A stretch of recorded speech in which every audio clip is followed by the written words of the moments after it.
Émission spéciale Tour de France aujourd'hui, à l'occasion bien sûr de ce passage du Tour de France, 3 jours dans le département des Hautes-Alpes, c'est pas commun, ça fait longtemps que c'était pas arrivé.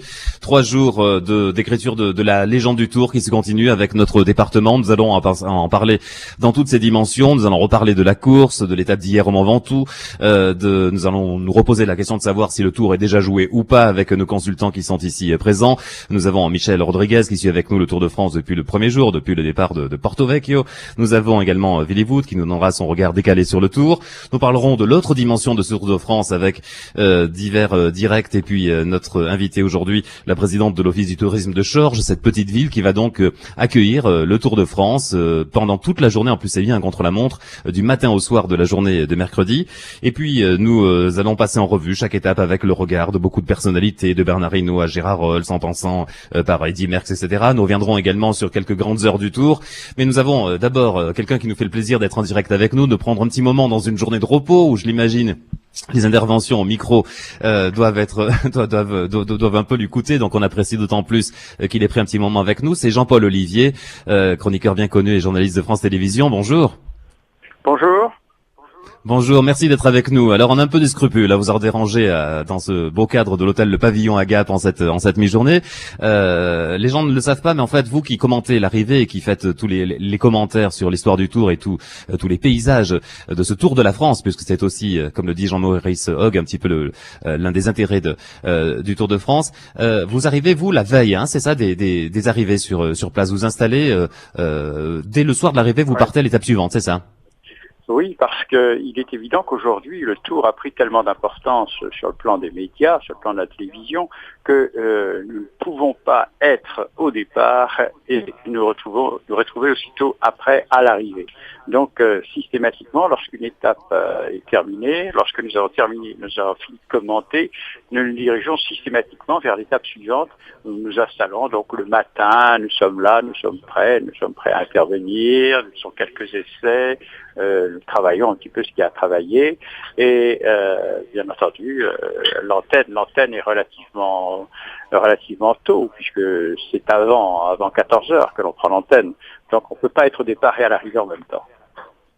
Alors nous sommes d'ailleurs avec vos collègues, Thierry Adam et Cédric Vasseur, qui sont dans l'hôtel où nous nous trouvons ici à la Pastorale entre la Bâtie-Neuve et Chorges, et qui profitent aussi un peu, comme j'espère vous allez pouvoir le faire un peu de cette journée. Jean-Paul Olivier, le Tour de France et le département des Hautes-Alpes, ça doit vous rappeler des tas de choses. Vous êtes un vrai puits de science en matière de vélo.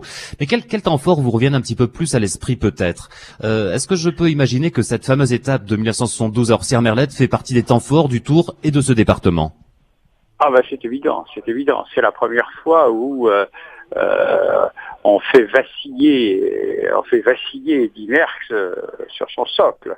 Et donc il est évident que ça reste bien inscrit dans la légende.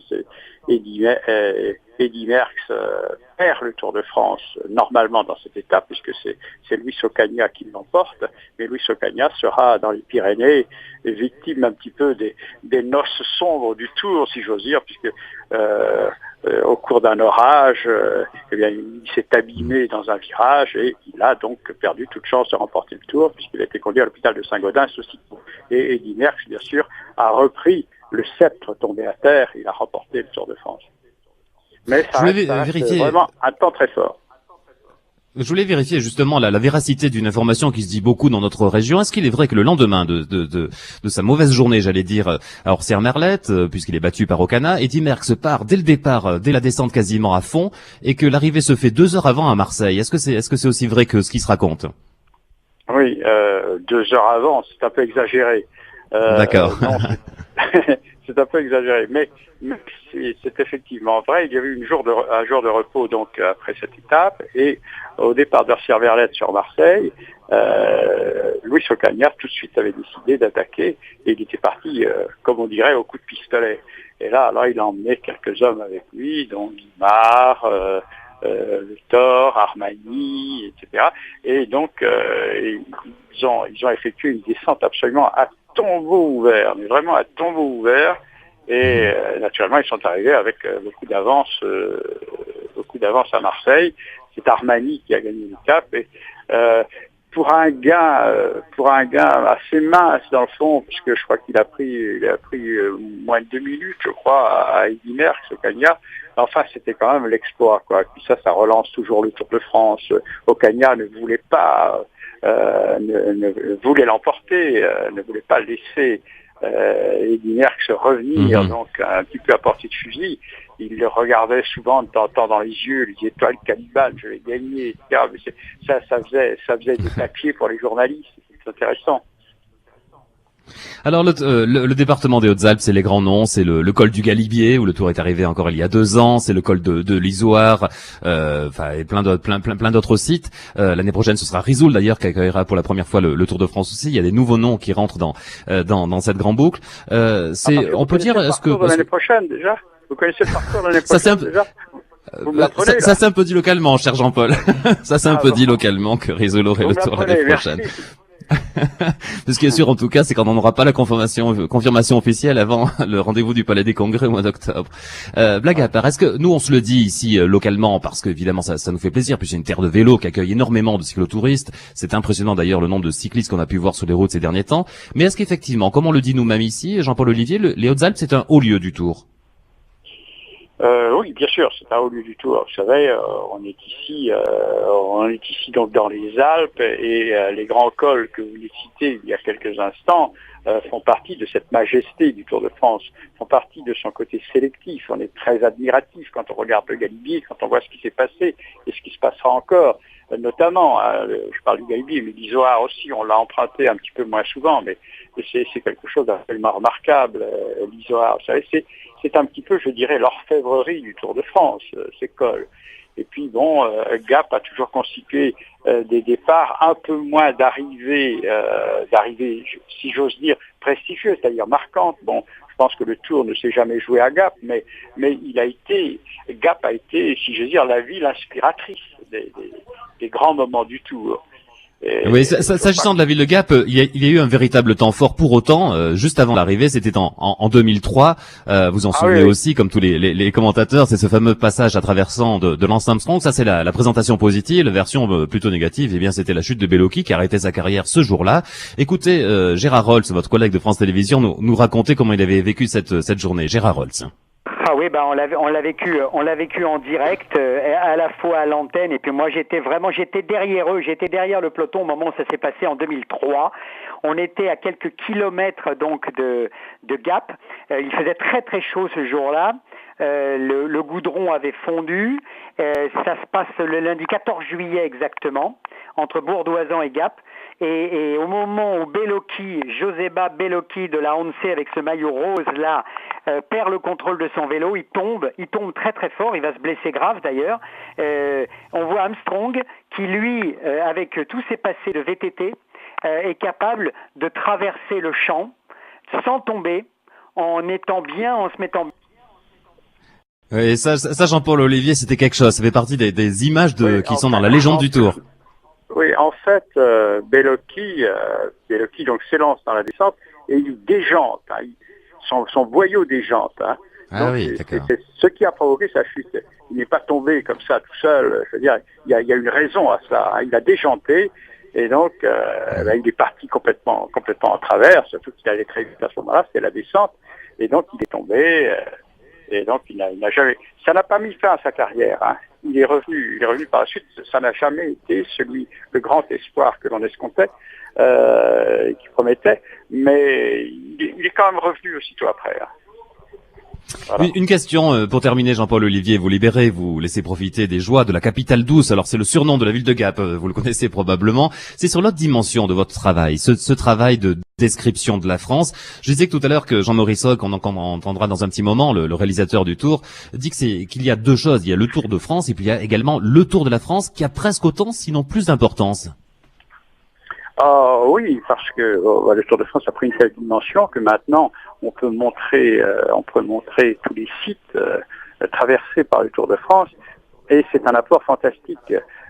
Moi, j'ai toujours dit que la télévision pendant l'été réconciliait l'homme et la femme. Si d'aventure ils s'étaient fâchés, parce que l'homme regarde pour le Tour de France stricto sensu, c'est-à-dire pour l'exploit sportif, et la femme regarde pour le patrimoine du Tour de France.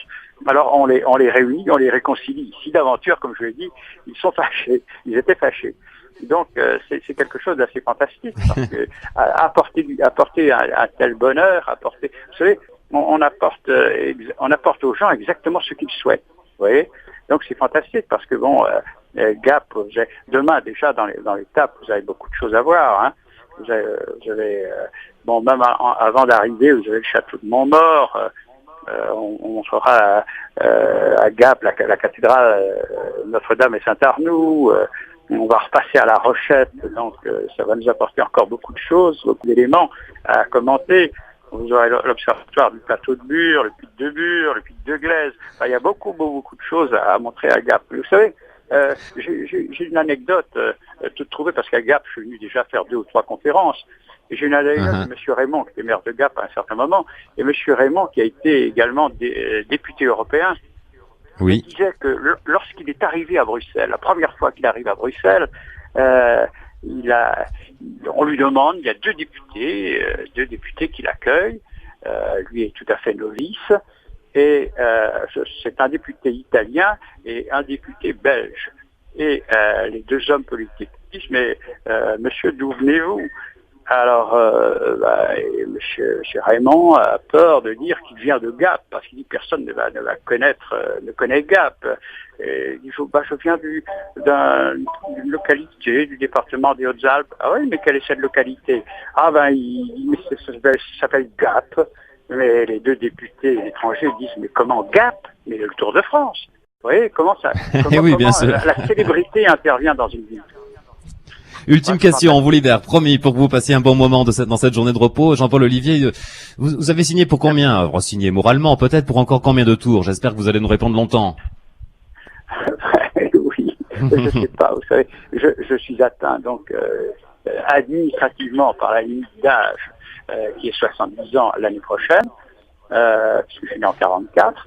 Mais si on me demande encore de commenter le Tour de France, je le ferai. Mais si vous voulez, il y a la limite d'âge qui est là. Mais après, je peux être consultant ou autre chose. Ça, c'est tout à fait possible. Oh. Mais ça n'est pas on le souhaite.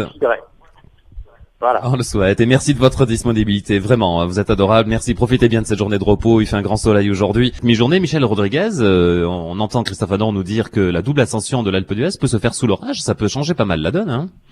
Oui, ça peut changer pas mal la donne. Et puis également, l'épreuve du contre-la-montre individuel, les coureurs qui seront les derniers à s'élancer d'Embrun, s'ils auront dans la première descente, donc après Pussanière, donc de l'eau sur la route, c'est une descente qui est très technique et qui ne sera pas envisagée de la même façon que si on a pu la faire sur le sec. Donc c'est vrai que c'est quelque chose d'important, je dirais, notamment sur le contre-la-montre individuel. Peut-être un petit peu moins important dans l'étape de l'Alpe d'Huez, où c'est vrai que aussi les coureurs craignent la descente du col de Sarenne. C'est vrai qu'elle a été un petit peu arrangée, mais peut-être pas suffisamment au goût, et c'est ce qu'ont dit les coureurs, notamment Andy Schleck, à l'occasion du Critérium du Dauphiné. Alors avec vous-même, nos invités, et avec ceux qui sont en ligne avec nous, avec ceux qui vont nous rejoindre également, nous allons passer en revue ces 3 étapes dans les 3 dimensions, sportive, circulation, et puis bien sûr au niveau des festivités. Donc d'abord l'étape de demain, Michel Rodriguez, l'étape Vaison-la-Romaine-Gap, une étape pour baroudeurs, est-ce que c'est la bonne terminologie? Oui, une étape en principe pour baroudeurs. On pense toujours à cette échappée des premiers kilomètres qui pouvait se faire dans le col de McQueen, juste après la traversée ou peut-être même un petit peu avant, de Montbrun-les-Bains. C'est très très joli là-bas, et une première échappée qui pourrait peut-être aller au bout, parce que le reste des étapes, c'est vraiment très très copieux et qu'il faut garder des forces. Mais comme j'ai toujours l'habitude de dire, nous au micro c'est facile de dire, mais c'est pas nous qui faisons la course, ce sont les coureurs qui font la course. Alors On l'a bien vu hein, dans l'étape du côté où il y a eu la sélection avec le vent après Tours. Donc on l'a bien vu. Hein, ce sont les coureurs qui font la course et tout ce qu'on peut annoncer auparavant. Bien, ce sont des indications, mais c'est pas forcément toujours la vérité. Alors ensuite, après la Méouge, en rentrant dans les Hautes-Alpes, les coureurs vont suivre le Buèche, remonter vers Serres, et puis jusqu'à Veynes, et passer devant chez vous, Willy-Voet. J'imagine que vous avez prévu un petit quelque chose demain après-midi. Je serai devant ma porte, quoi, là, parce que là, ça fait quelque chose quand même, le Tour de France qui passe pas tous les ans chez nous. Donc, c'est vrai, ça va nous faire quelque chose, et donc, j'espère que c'est un Français qui gagne, parce que, pour le moment, ils n'ont pas eu trop de chance. Ils ont essayé, ça oui. Ils ont essayé, mais moi, je trouve que, enfin, c'est encore une idée d'un ancien de vélo, donc je trouve qu'il se tire un peu à la bourre, parce que quand le petit Julien Simon, il était échappé à Lyon, c'est le Français qu'ils ont couru derrière. Enfin, ils ont commencé à rouler derrière et ça a allumé le feu, quoi. Et c'est parti comme ça, parce que sinon, il pouvait peut-être gagner, ce Julien Simon. On espère donc dans Rudy Mollard qui a dit clairement que c'était son étape, son objectif de sortir, d'essayer de sortir dans cette étape qui va mener les coureurs jusqu'à Gap. Donc après Veynes, eh bien, ce sera la première plongée vers Gap par la Fressineuse, passage dans Gap et puis remonter comme ça se fait maintenant d'une manière traditionnelle du col de Mans et redescendre par cette fameuse descente de la Rochette que nous évoquions tout à l'heure. On se souvient donc de cette chute de Joseba Bellocchi et de ce passage à travers champs d'Armstrong en 2003, il y a 10 ans d'ailleurs. Écoutez justement à l'époque ce moment un peu extraordinaire de télévision. C'était Christian Prudhomme, qui est devenu directeur du Tour, qui commentait à l'époque. Les coureurs vont apprendre à connaître les 2 dernières côtes qui pimentent le parcours, avant l'arrivée à Gap, Saint-Apollinaire et La Rochette. Saint-Apollinaire d'abord, où Yakshe et Parras sont les ultimes rescapés de l'échappée matinale. Armstrong s'emploie pour limiter la casse. Et la casse, justement, arrive. Elle se produit dans la descente de la côte de La Rochette, sur une route au goudron fondu, à moins de 5 km de l'arrivée. Oh là là, chute de Bellocchi, juste devant Armstrong qui est parti dans le terrain. Je vais le dire, aussi arrêté, il s'est fait mal, Joseba Bellocchi, Armstrong qui part, une image insensée. Armstrong toujours sur son vélo comme un cyclocrossman. Il est passé de l'autre côté, il a traversé la route, il repart, c'est la folie, il se jette sur son vélo à nouveau. Des images absolument insensées. Ulrich se retourne, Bellocchi a chuté assez violemment. Voilà, c'était il y a 10 ans. Et puis ensuite sera l'arrivée, avenue d'Embrun, bien sûr, qui est une ligne droite, je crois, Michel Rodriguez, très appréciée des organisateurs du Tour, parce que c'est finalement pas facile pour eux de trouver des grandes lignes droites celle-là fait 2,5 km, je crois, qui avec un seul ou 2 ronds-points. Mais enfin, je veux dire, c'est une belle ligne d'arrivée. Oui, c'est une des plus belles arrivées du Tour de France, hein, car c'est une grande ligne droite. Il n'y a pas de gros problèmes de sécurité lorsqu'il y a donc les sens giratoires, les grands ronds-points. Ensuite, c'est quand même relativement tout droit, donc beaucoup de sécurité. Et je dirais, allez, les 2-3 dernières centaines de mètres, c'est un léger faux plat remontant, donc une arrivée magnifique sur Gap. Et puis beaucoup d'animations dans la foulée, bien sûr, nocturne des commerçants de la ville de Gap. Il y aura également juste après l'arrivée sur Charence avec le 4e régiment de chasseurs, un moment assez magique où le logo Gap se transformera en chiffre 100 pour fêter ses 100 ans de Tour de France. Le mercredi, c'est donc le contre-la-montre, le fameux contre-la-montre entre Embrun et Chorges, 32 km, présenté comme le contre-la-montre le plus difficile de l'histoire. C'est en tout cas ce que disait au moment de la présentation du Tour Christian Prudhomme, le directeur d'ASO. Oui, Jean-François Pécheux, notre directeur des compétitions, me l'a dit, le plus dur qu'il ait jamais tracé. Avec 2 montées vraiment sévères, avec des pentes irrégulières, ça tourne à droite, ça tourne à gauche, avec une première descente extrêmement technique, la dernière étant, elle, façon descendre du Lotaret, j'allais dire, pour finir sur Chorges, donc une descente beaucoup plus classique. Mais ça va vraiment être un rendez-vous. Un rendez-vous que ce contre-la-montre, Willy-Voet. Alors avec ce qu'on a vu de Christopher Froome, on se demande si, comment dire, le suspense est complètement tombé ou s'il peut encore se passer des choses déterminantes dans ces 32 km. Ben, certainement, parce que c'est très dur, comme on a dit. Et comme il a de bonnes jambes, ça sera très dur pour moi de le battre.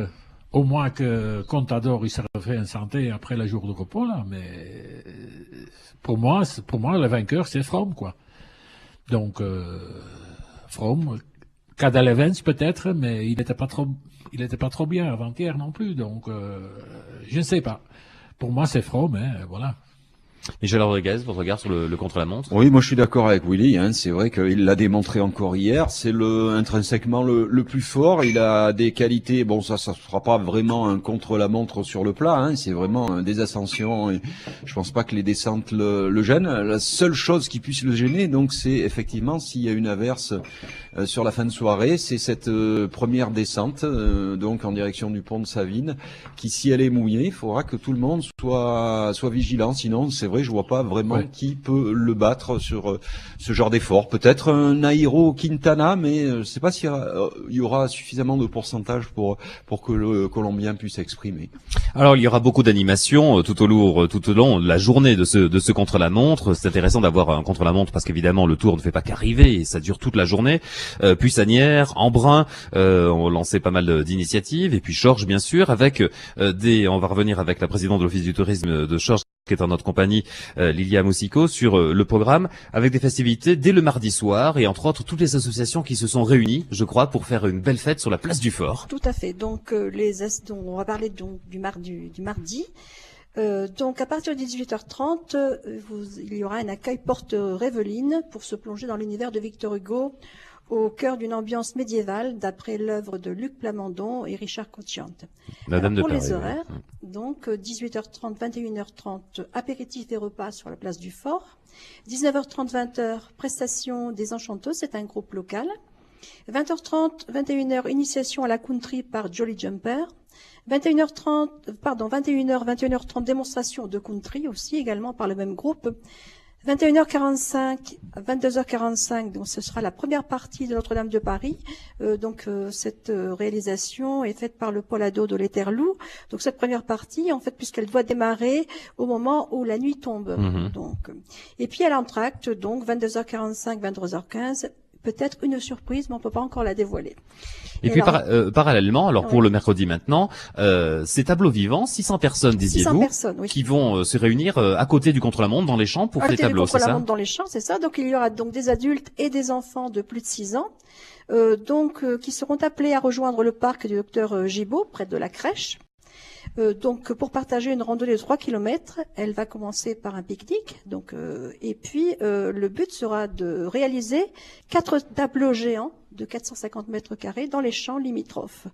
Alors tout ceci sera filmé par les hélicoptères, c'est-à-dire qu'il y aura donc une personne qui donnera donc le feu vert, puisqu'ils sont reliés par radio, et à un moment donné, donc tout ce tableau vivant se mettra en marche. Oui, ça va être superbe. Alors revenons au volet sportif contre la montre qui va passer devant chez Éric Boyer. Éric Boyer, il a fait 8e quand même du Tour. Il est domicilié à Pussanières. Éric Boyer, Villivout, il doit vous tenir à cœur, Éric, parce qu'il se bat comme un beau diable au sein de l'association dont le nom m'échappe ponctuellement, mais contre le dopage. Écoutez-le nous parler de ce contre-la-montre qui va passer devant chez lui.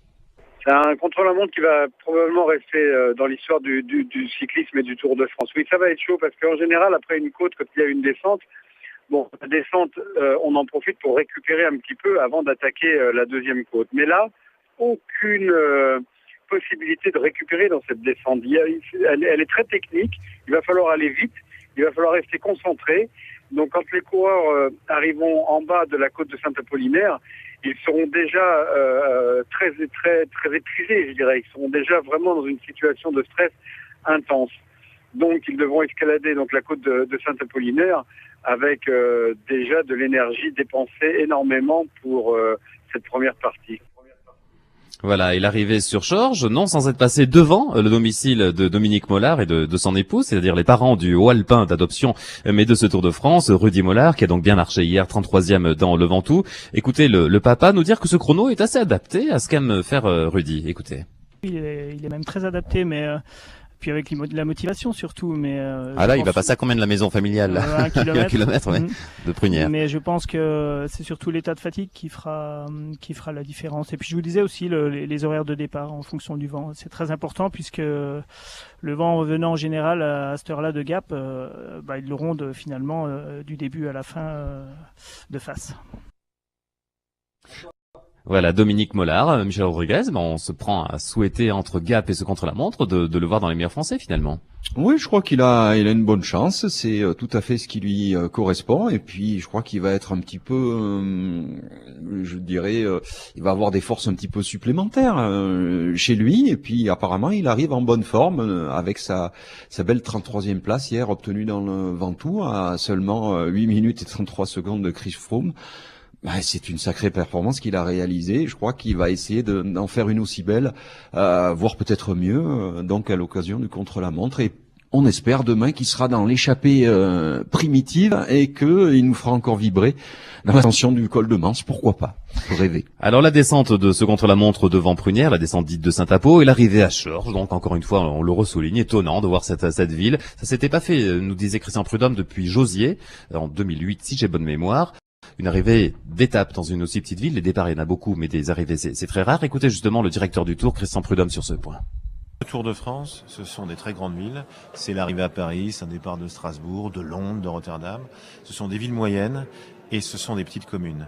Et grâce aux conseils généraux, au département, des petites communes peuvent avoir parfois le Tour de France. Vous savez, on est souvent surpris, nous, comme organisateurs, de se dire que parfois, dans les toutes petites bourgades, il y a plus d'espace disponible que dans des villes moyennes ou parfois même dans certaines grandes villes.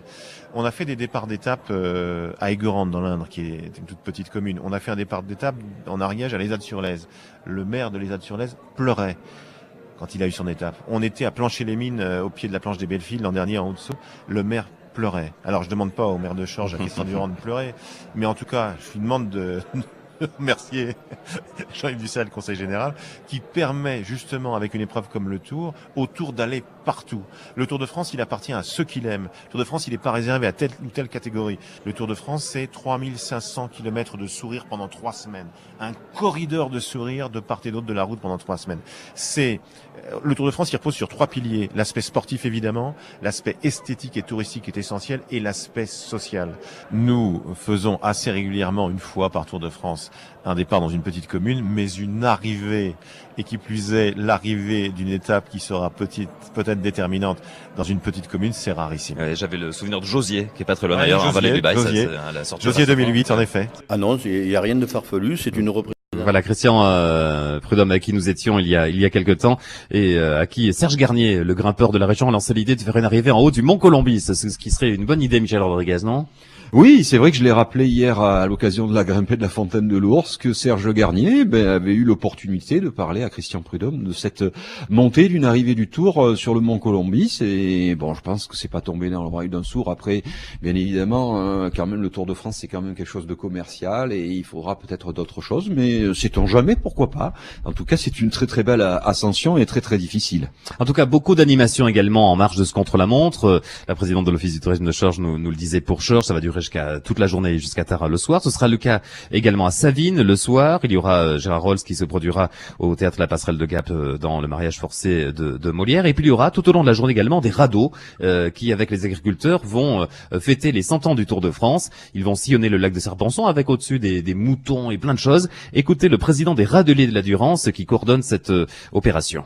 Ah non, il n'y a rien de farfelu, c'est une représentation de la réalité avec un siècle et demi un espace temporel un peu large, mais il n'y a rien de farfelu. Ce que nous allons faire, ça correspond à la réalité historique, d'autant qu'il est facile de contrôler tout ça à partir des archives de la Chambre de commerce de Marseille, où il y a moult exemples de transport de légumes, de fruits et de bétail à partir des Hautes-Alpes sur la Basse-Provence. Et nous reviendrons plus longuement dans un petit moment avec lui sur cette manifestation. Vous aurez tout à l'heure également Patrice Algan qui sera en ligne avec nous. Nous reviendrons également sur l'expo à l'Hôtel de Ville. Nous allons pour autant et à présent terminer ce passage au alpin du Tour de France avec l'étape du 18 juillet. L'étape Gap l'Alpe d'Huez. Et quelle étape? 2 fois l'Alpe d'Huez pour terminer. Le départ relativement facile par la montée, j'allais dire au tout départ du col de Manse côté la Bâtie-Neuve, traversée de Champsaur, col d'Ornon et puis cette double ascension de l'Alpe d'Huez. Désolé de reparler du sujet Villivout, mais on a entendu dire par des coureurs qu'il fallait savoir ce que l'on voulait, que si on voulait lutter contre le dopage, il fallait peut-être pas proposer ce type d'étape dantesque avec 2 ascensions d'Alpe d'Huez pour terminer, qu'il y avait une contradiction finalement dans l'ambition qu'on donnait au peloton. Ben, écoutez, 2 fois l'Alpe d'Huez, c'est vrai, c'est très dur, mais c'est des professionnels quand même, et c'est des gens, c'est des mecs, des sportifs à haut niveau. Donc moi, non, je suis pas d'accord avec ça. Et c'est vrai, c'est un beau spectacle. Et on peut gagner. Moi, je dis toujours, on peut gagner le Tour de France sans se doper, mais pas sans se soigner. Alors, c'est quoi se soigner? C'est quoi se doper? Ça, c'est toujours le même problème. Donc, voilà. Profitons de belles étapes encore qui restent cette semaine et espérons que ça va bien finir. Écoutons le sentiment sur cette étape Gap-Alpe d'Huez d'un Grenoblois. Il est bien placé pour en parler, il connaît bien la région aussi. C'est bien sûr le double vainqueur du Tour de France, Bernard Thévenet. Écoutez. Oui, il y a la double ascension de l'Alpe d'Huez. Alors là, c'est pareil, hein, c'est une étape aussi qui est assez difficile à appréhender stratégiquement. En principe, avec le col de Mans, il y a beaucoup de coureurs qui ne sont pas bien placés au classement général, qui donc, faut bien le reconnaître, n'auront pas fait le contre-la-montre de la veille vraiment à 100%. Hein. Ils auront fait attention de ne pas être éliminés, et ils auront gardé des réserves pour le lendemain, et il peut y avoir un départ surprise, en fait, au moins un départ d'étape assez virulent. Et c'est la même chose, hein, les leaders du classement général, les protagonistes du classement général, qui n'auraient pas bien récupéré de ce contre-la-montre, ils pourraient être mis en difficulté dès le début de l'étape. Mais oui, sachant qu'après... Et puis après, bien sûr, alors les 2 ascensions de l'Alpe d'Huez, là, ça va être quelque chose de terrible, parce que tout le monde a envie de se montrer dans l'Alpe d'Huez. C'est devenu un mythe en quelques années, et c'est un peu comme les coureurs quand ils sont dans l'Izoard ou dans le Galibier. Comme ce sont des noms connus, tout le monde a envie de faire quelque chose là-dedans, de se montrer, même si on n'est pas sûr de gagner, mais au moins pouvoir se montrer. Il y a, Bernard Thévenet, il y a la montée, Michel Rodriguez, et la descente, hein, vous l'évoquiez tout à l'heure, qui est particulière. Elle a été essayée au Critérium, ça s'est bien passé, mais bon, ça va être tendu, quoi. Oui, c'est vrai, hein, cette double ascension avec donc passage au sommet après l'Alpe d'Huez, premier passage donc au sommet du col de Sarenne, et puis cette descente qui est assez difficile, même si elle a été un petit peu restaurée, reste piégeuse. Il faudra faire attention. C'est pour moi l'étape en totalité qui sera difficile. Bon, je pense qu'il y aurait une échappée dès le départ, mais à mon sens, un petit peu comme hier du côté du Ventoux, on va pas laisser trop de champ à cette échappée, parce que c'est quand même la victoire qui se joue dans l'Alpe d'Huez, et c'est une victoire prestigieuse, et je pense qu'un Nairo Quintana, un Christopher Froome ou un autre coureur, un leader d'équipe va vouloir remporter une victoire sur l'Alpe d'Huez. C'est vraiment une montée mythique. Merci à vous pour cette première partie de cette émission spéciale. On va la continuer dans un instant avec beaucoup d'invités qui vont nous rejoindre à nouveau, que nous aurons également en ligne. Peut-être un petit mot de conclusion de chacun, conclusion très provisoire, puisqu'on va tous se retrouver tout au long de la semaine, 24 heures sur 24. Bon, c'est avant tout, Willy Voet, la satisfaction quand même de ces 3 jours de tour qui, pour le vélo et pour le département des Hautes-Alpes, sont un peu historiques. C'est génial parce qu'il n'y a pas beaucoup de régions qui peuvent dire que le Tour restait 3 jours chez eux. Donc, profitant de tout ça, et espérons que, voilà. Moi, je voudrais, comme je disais tout à l'heure, que c'est un Français qui gagne à Gap. On verra. Ou un Belge. Donc on peut le comprendre. Lilia Musico, présidente de l'Office du tourisme. Vous avez pris du Guronzon, je ne sais quel médicament, c'est pour plaisanter, pour dire que vous allez passer 3 bonnes journées là, non? 3 bonnes journées, oui, et puis aussi c'est le plaisir de savoir que en fait la France et le monde entier va pouvoir découvrir Chorges et le lac de Serponçon, notre belle région. C'est une très belle vitrine et une belle occasion que nous donne le Tour de France. Et puis je voudrais vous rappeler, si vous permettez, c'est que l'Office du tourisme donc est ouvert tous les jours du lundi au vendredi de 9h30 à 12h30 et de 14h30 à 19h. N'hésitez pas à venir nous voir, nous sommes à votre disposition pour tout renseignement. Vous avez renforcé les effectifs là, Nous avons renforcé les effectifs, donc vous avez Blandine, Stéphanie et Robin qui vous accueillent avec leur sourire et leur bonne humeur. N'hésitez pas à venir nous voir. Et puis je voulais vous parler également de l'opération Où dormir ce soir. Elle est déjà effective depuis le 8 juillet et elle restera en place jusqu'au 25 août. Alors vous pouvez appeler l'OT au 04 92 50 64 25 durant les horaires d'ouverture, et sachez aussi qu'il y a une permanence qui est assurée 7 jours sur 7 de 17h à 21h. Le numéro de téléphone 06 33 32 61 71. Je répète, 06 33 32 61 71. Le problème, c'est où dormir ce soir, demain soir ou après-demain soir. C'est la réponse, c'est à 100 km, c'est ça? À 100 km. C'est a priori la réponse. Donc, merci en tout c'est cas. quand même un numéro pour que les gens bien sûr, puissent trouver un hébergement. C'est un bon service, effectivement. Michel Rodriguez, bon, bah, écoutez, hein, en piste pour 3 belles journées, de beaux Tours de France. Et puis, je vais dire, comme on le disait à l'instant, de belles images également du département. Tiens, d'ailleurs, avant de vous poser la question, on va écouter Jean-Maurice Hogg, qui est le réalisateur de France Télévisions du Tour de France. Et il nous parle de sa façon de traiter le Tour, et c'est un sacré challenge quand on l'a vu travailler. C'est un homme extraordinaire qui gère la course, mais également les images de la course et les images de notre territoire. Écoutez. C'est ce dont vous venez de parler, c'est un peu mon bébé, et j'en suis très fier, pour ne pas vous le cacher, parce que c'est vraiment un aspect que j'ai développé depuis une quinzaine d'années, qui est l'aspect, on va dire, patrimonial, c'est-à-dire la mise en valeur des territoires et des paysages, et donc des territoires traversés. Je dis souvent cette formule, j'ai 2 casquettes. Je suis le réalisateur du Tour de France, c'est le côté sportif du Tour de France, la bagarre sportive, et je suis aussi le réalisateur du Tour de la France. Et cet aspect-là est un aspect qui est devenu de plus en plus important, qui a pris de plus en plus de place dans la retransmission. Et on sait aujourd'hui qu'une grande partie de l'audience, on amène vers le cyclisme un public très large grâce à cet aspect, grâce aux cathédrales, grâce aux paysages. Jean-Maurice Hogg, le réalisateur du Tour, Michel Rodriguez. 3 jours, j'allais dire, de plaisir à venir. Oui, comme le disait Willy il y a quelques instants, donc c'est génial. On ne retrouvera pas une telle occasion que de voir le passage du Tour avec 3 jours dans les Hautes-Alpes, où la localité de Gap sera donc ville d'arrivée, ville de départ, et où des plus petites localités telles que la bourgade de Chorges sera visitée. Et ça, je trouve que c'est super. Et moi, je fais consultant auprès de DC Radio parce que j'adore le vélo. J'adore le sport, j'adore le vélo et puis j'adore les Hautes-Alpes. Voilà. Merci Michel. On vous remercie encore une fois tous les 3. Nous allons marquer une petite pause et nous retrouver toujours depuis la pastorale pour la suite de notre émission spéciale. Vous entendrez beaucoup de personnalités du Tour et puis des régionaux également comme Patrice Algan qui a fait 7 Tours de France quand même, qui court pour la Roue d'Or Sisteronnaise maintenant en amateur, j'allais dire pour le plaisir. Tout cela après une petite pause.